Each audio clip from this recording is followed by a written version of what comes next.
Դեռևս, ինչպես ասացի, զուսպ է այդ արձագանքը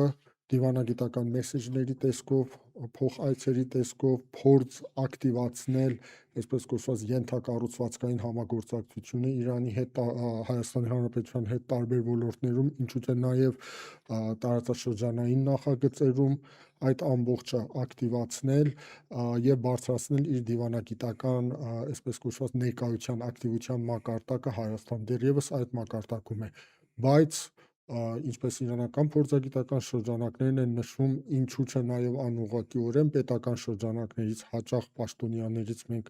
անուղղակի ակնարկներ, մեսեջներ տեսնում ենք այդ ուղղությամբ, եթե իրապես այս ամբողջը սկսվի Իրանի Իսլամական Հանրապետության համար լուրջ անվտանգային ու ռազմավարական վտանգ ներկայացնել, տրամաբանորեն, տեսականորեն, շեշտում եմ, տեսականորեն հնարավորություն ունի, որ Իրանը կտրուկ վերանայի իր վերաբերմունքը այս ամենի նկատմամբ։